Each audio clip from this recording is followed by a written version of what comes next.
Quel match spectaculaire de la part des deux clubs. C'est le match de la saison, on peut dire ça, en matière de spectacle.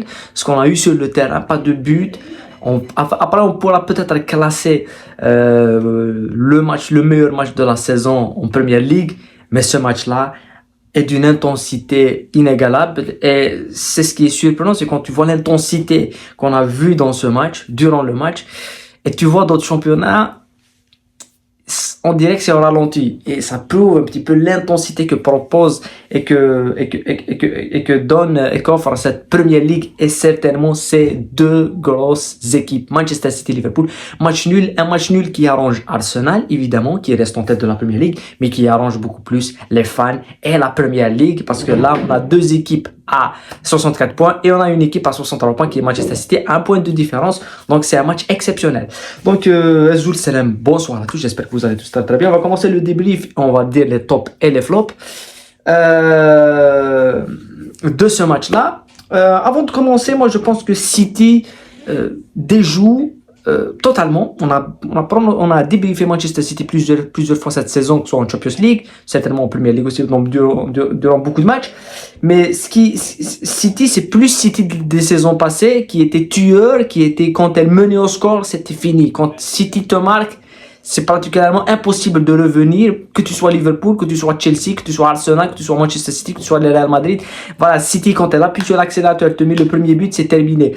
Et là, je pense qu'ils l'ont perdu, cette intensité, cette saison. Et c'est tout à fait logique. C'est une suite assez logique par rapport à ce qu'offre une équipe compétitive. Tu peux pas rester, les gens ne se rendent pas compte de ce que fait Pep Guardiola, de ce que fait ce Manchester City pour être chaque saison concurrent en titre et vainqueur en titre. Sur les 5 dernières saisons, ils ont gagné 4 fois la Première Ligue, contre une seule fois pour Liverpool.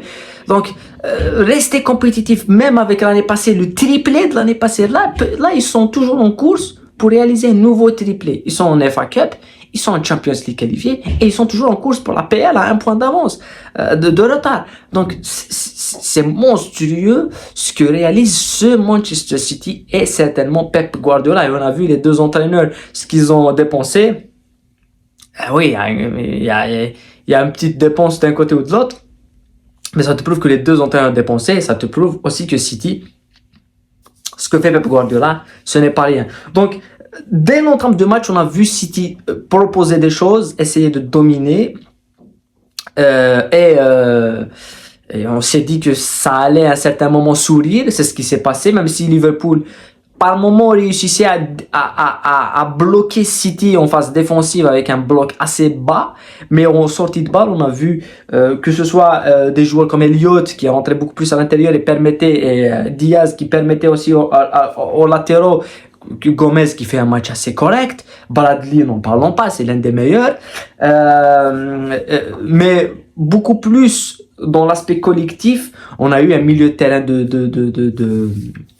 Liverpool qui a défié le milieu de terrain de City, balle au pied. Et c'est ce qu'on a vu avec Chelsea. Ils ont été défiés par un milieu de terrain assez consistant. Et là, on le voit, McAllister a fait un bon match, Szoboszlai aussi, Endo aussi. Donc, ça a permis à cette équipe de Liverpool de respirer par moment. Malgré ça, il y a le premier but qui vient d'un corner où Liverpool ne met pas un mec au premier poteau, ce qui est normalement une règle de base dans le football. Il fallait faire ça. C'est joué rapidement. L'intelligence de jeu de Kevin De Bruyne, le placement assez intelligent et l'anticipation de John Stones. Ça te met un City en avant, 1-0. Ça rentre au vestiaire avec ce but d'écart.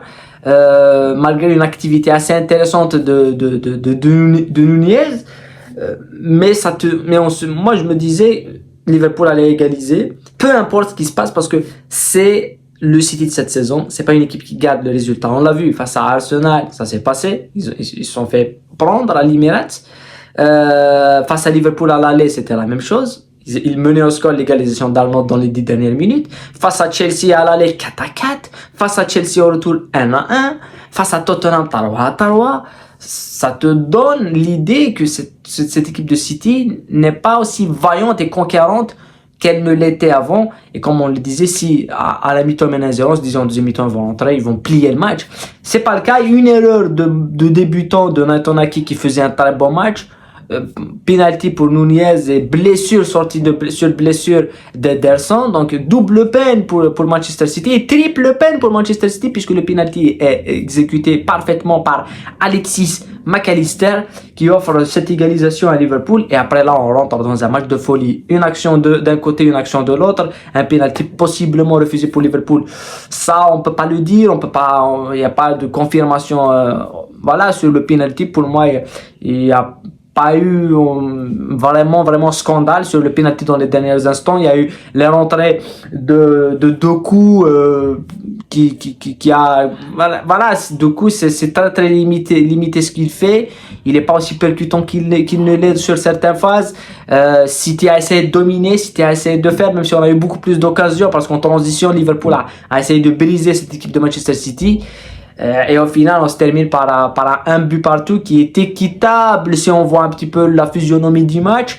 Elle est équitable aussi si on voit un petit peu par phase de jeu. City méritait de gagner, Liverpool méritait de gagner, donc un match nul qui est assez équitable. Voilà, pour les tops et les flops, on va commencer par les flops.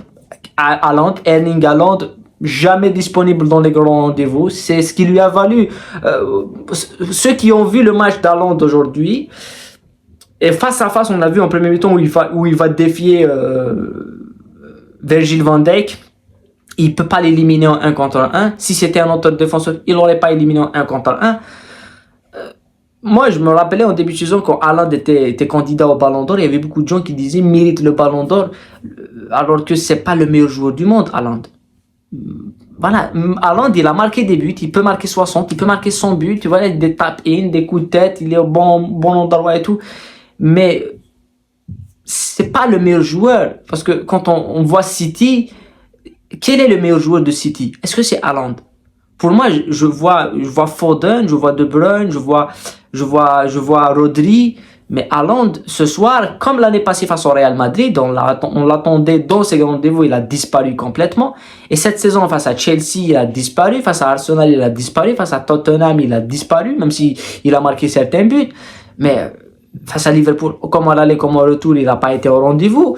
Donc pour moi, c'est un flop et ça te replace un petit peu ce qu'on doit attendre de Haaland. Voilà, moi je pense que ce match-là est une référence pour ceux qui attendent des choses que Haaland ne peut pas faire. Haaland ne peut pas t'éliminer des joueurs, Haaland ne peut pas être dribbleur, Haaland ne peut pas venir de derrière et construire une action. Il peut jouer en transition, il peut jouer en décalage, il peut être un soutien pour n'importe quel joueur, mais c'est plutôt un joueur qu'on attendra dans la surface. Et malheureusement, dans le système Manchester City, je pense que pour n'importe quel attaquant, être devant De Bruyne, Foden, Bernardo Silva et Alvarez, ça devait être la crème de la crème, tu vois, tu dois utiliser ça. Mais je pense que c'est beaucoup plus un joueur de boxe, c'est un joueur de surface. Et pour moi, c'est un nouveau flop qui n'arrange pas. Voilà. Après, pour moi, un autre flop où j'attendais beaucoup plus de lui, c'est Diaz. J'attendais beaucoup plus de ce joueur qui porte un petit peu Liverpool durant l'absence de Mohamed Salah. Mais c'est pas un aussi gros flop. On a un autre flop, c'est Alvarez qui n'a pas été au rendez-vous. Mais sinon, on a eu quand même 2 gros flops. C'est certainement un joueur comme Haaland et évidemment Nathan Ake qui offre un penalty, une occasion à Liverpool alors que ce n'était pas vraiment quelque chose, ça vient de nulle part. Et voilà, ça c'est pour moi un flop. Pour les tops, avant de passer au gros top, Quensa, le défenseur axial charnière avec Van Dijk, il fait un match à 18 ans, je pense qu'il a 18 ans. Bradley aussi, mais Quensa face à City, ça te prouve un petit peu, il faut donner la chance aux jeunes maintenant. C'est fini. Comment démarrer des joueurs comme Carragher à Liverpool, comme Terry à Chelsea, voilà, comme Company, ils ont démarré à 18 ans, 17 ans dans des grands rendez-vous, directement dans le bain, face à des grands adversaires. Et là, Quensa, comment il a géré défensivement en premier mi-temps et même en deuxième mi-temps, c'est quand même un très bon joueur. On l'a vu avec Barcelone, ils ont mis un petit peu un jeune en défense et Koubarsi. Voilà, c'est ce genre de choses qu'on on veut voir. Bradley aussi, qui est l'un des meilleurs tops. Szoboszlai, j'ai parlé du milieu de terrain de Liverpool et même le milieu de terrain de Manchester City. Foden, c'est une merveille. Foden, c'est vraiment un bijou, balle au pied. Voilà, on peut regarder ce joueur jouer tout le temps. Il a fait de bonnes choses. De Bruyne, une passe décisive, l'anticipation, ça mérite d'être dans les tops. Pour moi, les tops du match, ça restera quand même McAllister. Parce qu'il a fait des belles choses au milieu de terrain. C'est un joueur qui respire la lucidité, balle au pied. Et la rentrée de Mohamed Salah était assez bonne. John Stones était très bon. Donc oui, c'est un match où on a vu un petit peu toutes les facettes de cette Premier League de cette saison. Et la Premier League n'est pas terminée. Il y aura des matchs difficiles. Il reste aussi quelques matchs qu'il faut attendre. Et il y a un point d'avance entre les deux équipes. Arsenal Liverpool, c'est le même nombre de points. Chaque match, chaque journée, ça va être spectaculaire. Donc on va s'attendre à ce que ce soit une fin de saison une nouvelle fois assez légendaire en Angleterre. Voilà, c'est tout ce que je voulais dire par rapport à ce match-là. On se retrouvera dans une autre vidéo analyse pour débriefer, pour analyser. Et bien sûr, il y a la Ligue des Champions qui revient cette semaine. On aura le temps d'y revenir et de discuter. Prenez soin de vous, la paix sur vous et à très bientôt.